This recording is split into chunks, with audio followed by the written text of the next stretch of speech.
your soul.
RadioColetti.com.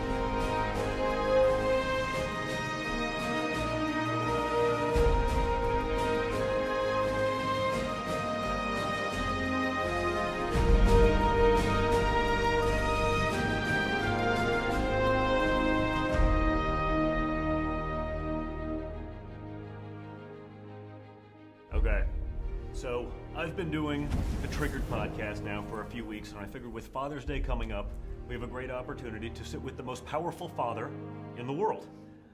So I have some interesting questions for you. Now, we've had some good fun in the podcast because it gets a little political, obviously, but we want to show a little bit of humor. So I have a couple questions that I think are on all of the minds of our viewers. So the first one, which is the big one also on my mind, is which is your favorite Trump child and why is it Ivanka? The wise guy over here. All the same, 100%.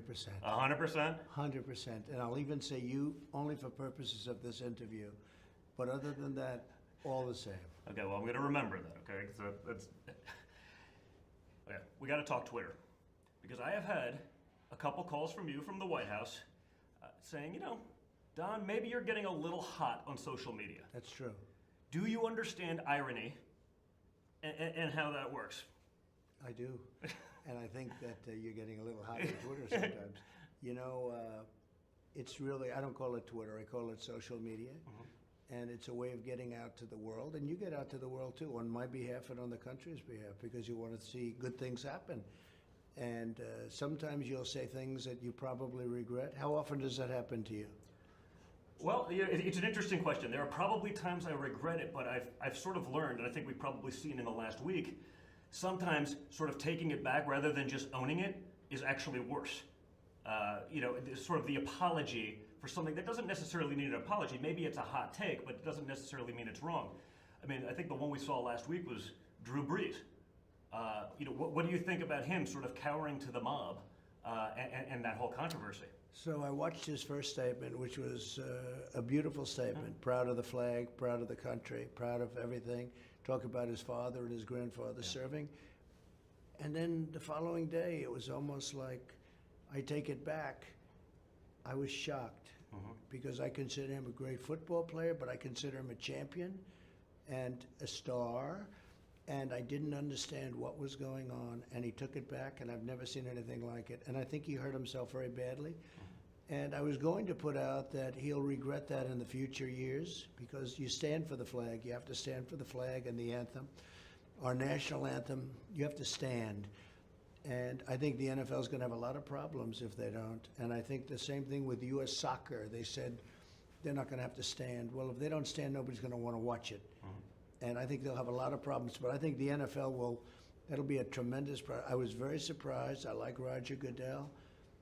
I was very shocked that he made that statement. It didn't even look like there was any pressure on him. He made it out of nowhere in summertime.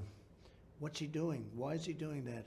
So I was disappointed with Roger Goodell. I was very disappointed with Drew Brees because he was a warrior, and he just caved under the pressure. You know, a lot of warriors, they cave under PR pressure because his manager said, oh, this isn't right, and his teammates said this isn't right, and everybody said, and all of a sudden he's out there disclaiming about the flag and the country. And he doesn't, I don't believe he believes his second statement as much. What's interesting, by the way, he may believe it, but what he should be doing is not talking about the second. He should have stuck with his first. Well, what was interesting is he actually put that disclaimer language the first time. He actually said, listen, I understand America's not perfect, but I respect it and my grandparents fought for it. He should have fought through it. So about 3 weeks ago, I found this sort of ironic. Documents that were taken in the Osama bin Laden raid, in the raid that killed Osama bin Laden with our friend Rob O'Neill, they finally declassified them. And in there were paperwork from Osama bin Laden saying that he wanted to assassinate President Obama because it would put Joe Biden in charge, and essentially he's so grossly incompetent it would lead to the destruction of America. What does it say to you that basically the Democrat nominee for President of the United States got the posthumous Osama bin Laden endorsement, that this guy is the guy that they put forth? It says to me, I didn't know that, and it says to me, we're going to immediately make a commercial out of that, if that's true. Is that true? It's true. I saw this. I was watching, I had Rob O'Neill on this very podcast, because he's the guy. By the way, say no more. It's a great commercial. Well, you're welcome. Because it happens to be true. Okay? We speak the truth. Well, then that's your Father's Day present. Congratulations. Under President Trump, America has become safer and stronger, with endorsements from countless veterans and first responders. Joe Biden received endorsement by Osama bin Laden. after our brave warriors took him out, which Joe Biden was against doing. What the reporting was accurate when I said I didn't say go. And I didn't. Bin Laden wrote his plan to attack Obama to make Joe Biden president, thinking that would be enough of a U.S. disaster in and of itself, expressing Biden is totally unprepared for that post, which will lead the U.S. into crisis. Joe Biden, China's candidate, Iran's candidate, and Osama's candidate. We need a president who terrorists and tyrants fear. I'm fighting for you, and I love doing it with everything that I have, and you know that. I'm Donald Trump, and I approve this message. I was a good president. So, we've all been depicted on Saturday Night Live. You, me, Eric. Which one do you think is the most accurate depiction, and which one do you think is the least accurate depiction? So as you know, I hosted Saturday Night Live. It was amazing, by the way. And If you was- haven't watched that, you must go check it out. And was the topic for many years before I ever did the political thing. Many years it was a topic on Saturday Night Live. But I really don't watch it anymore. I don't find it funny. Rarely do I find it funny, but I don't find it funny.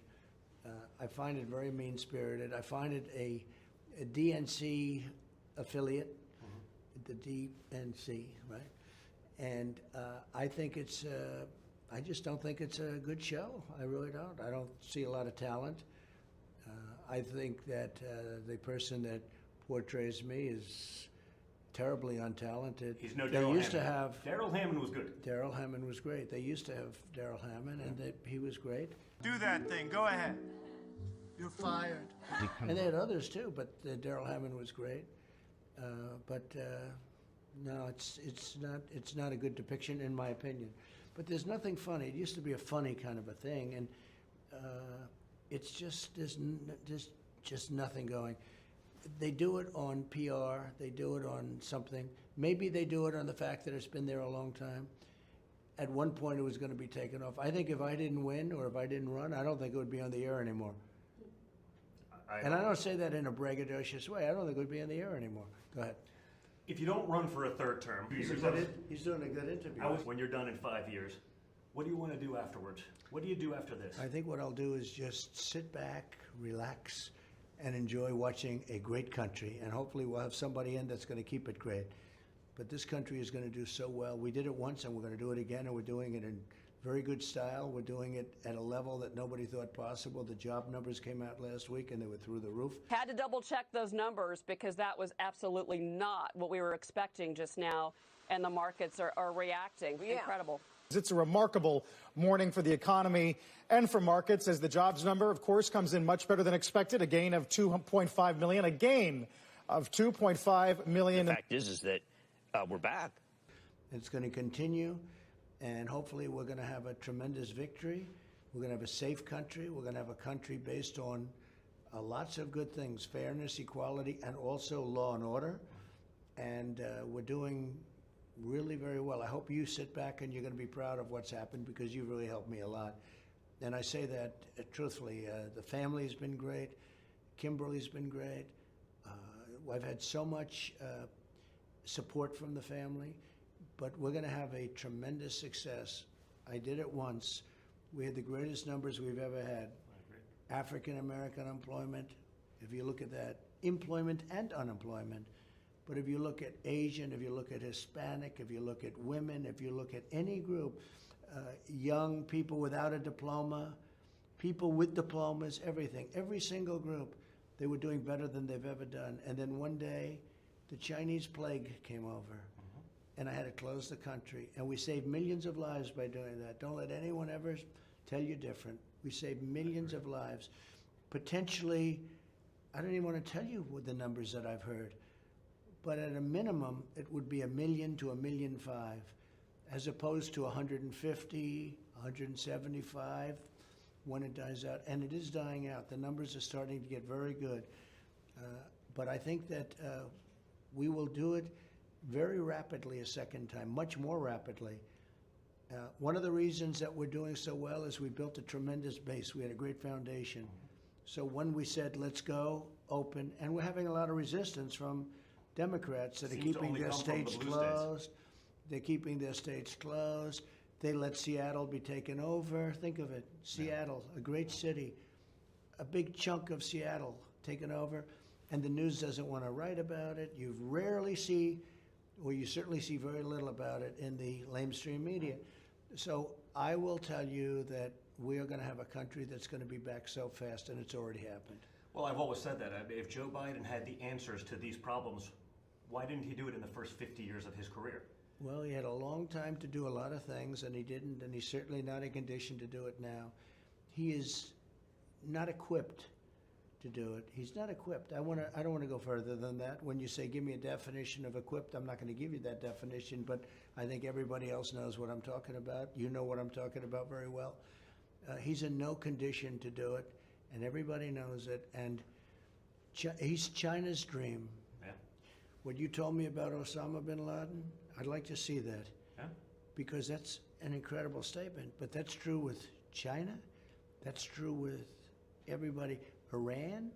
That's true with North Korea. Look what I've done. North Korea, we would be in a war. We would have been in a war if Hillary got in. Yeah. And now we're talking, we talk.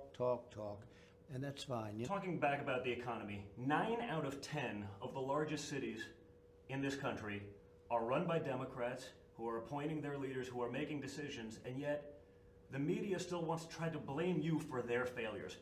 How is that possible? How do they get away with it? And what would your message be to those people who live in those cities, who have been ruled by Democrats in some cases for over 100 years, who are trying to throw the blame elsewhere? So the cities that are having trouble are Democratic-run cities, meaning Democrats. Yes. And you know, the word is the Democrat Party. It doesn't sound as pretty, but but the Democrat-run cities are the ones that are having the trouble. It's a very simple thing. You look at Seattle, you look at, when you go to Minnesota and you take a look at what's taken place there, it's incredible. They tried to take over a great city, Minneapolis. And they have taken it. I took it over until I said you have to bring in the National Guard. When the National Guard went in, it was like so beautiful. One evening, all of a sudden, you saw them lining up, and it was all over. So it's a very sad thing, but I happen to think it's explaining to people that are getting ready to vote on November 3rd that there's only one answer, and you cannot go back to the bedlam that would, because you would have this whole country. The country, I don't believe, would ever recover from it. You'll have a situation like Seattle times 1,000. The country would never, it will never survive it. Well, it sort of feels like this election really is, you know, it's the last hurrah of the swamp of the establishment. How do you combat that? How do you get people to understand that message? Because when I look at your accomplishments, they're incredible. You've delivered for America for the first time in modern political history, done the things you said you were going to do. At the same time, what people I don't think give you credit for is that you did that under unprecedented circumstances, under unprecedented resistance. You had nonsense impeachments, you had 3 years of Russia hoaxes, you had everything working against you, and you were still able to do it. Do you think that this election sets a different tone that would actually maybe get, I don't know, say the Democrats to actually work with you on things? So I think if we win, the answer is yes, but I think regardless, we're going to have a tremendously successful country. I think that our country is going to be stronger than ever before. I think that next year is going to be a tremendous success. I feel that if the Democrats get in, we are literally going to end up in a recession/depression, the likes of which you've never seen. There will be tremendous negative growth. There will be tremendous bedlam all over the place. There won't be law and order. You'll have a Seattle. You'll have a Minneapolis like you've never seen before. The whole country will be Minneapolis. And we saved it by me enforcing and sending the troops in, the National Guard. I insisted on it. But that was after 4 days. They should have done it on night number 1 instead of having the police run down the street, run away, give up the precinct. Nobody's ever seen a thing like that. So I think that we're going to have a tremendous success.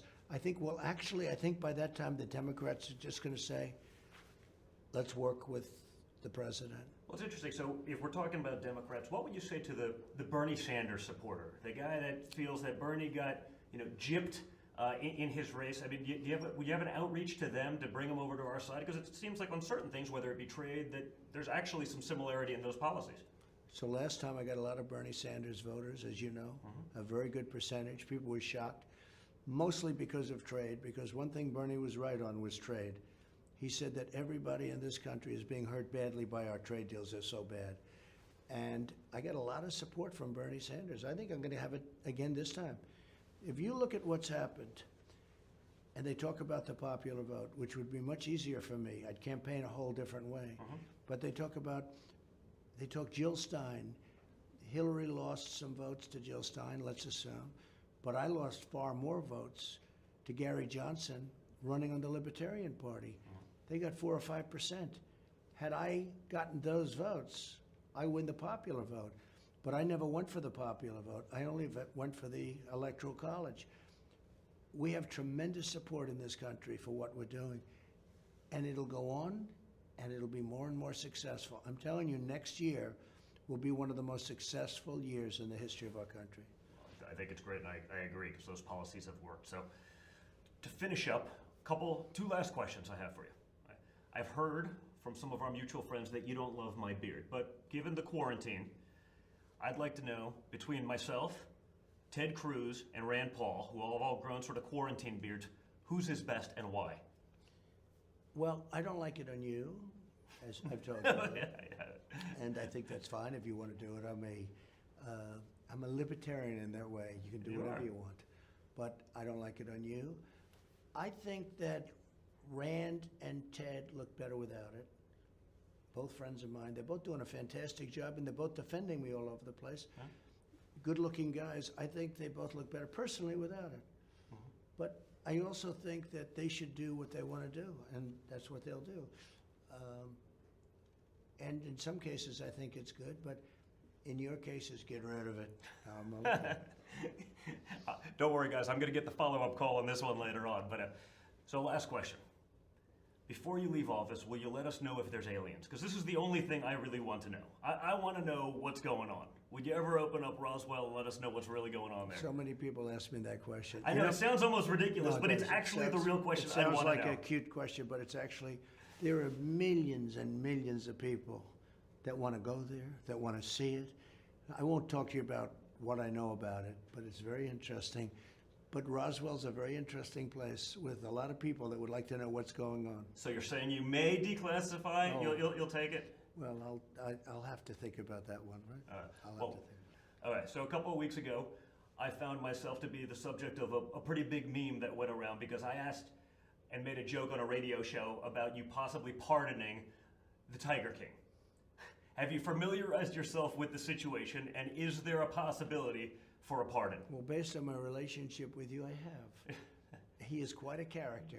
He certainly is. He is quite a character, but you wouldn't want me to say that. But that's a whole strange deal going on, I'll tell you. That's a strange guy and a lot of strange people surrounding him.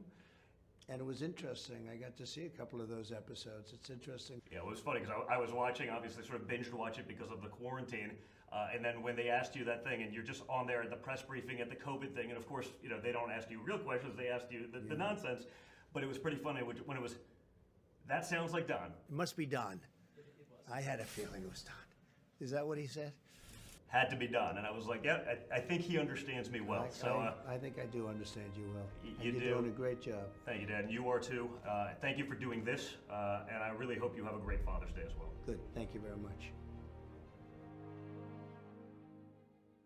Okay. Yeah. Good. Okay. You could stay behind and just ask a couple of the questions without me here if you wanted to. I see that's something a lot of the big anchors do. They'll say, thank you very much, and then they'll sit in the chair and they'll re-ask a couple of questions, but I think you did a good job. Hey, good to see you.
Come on, baby, power me.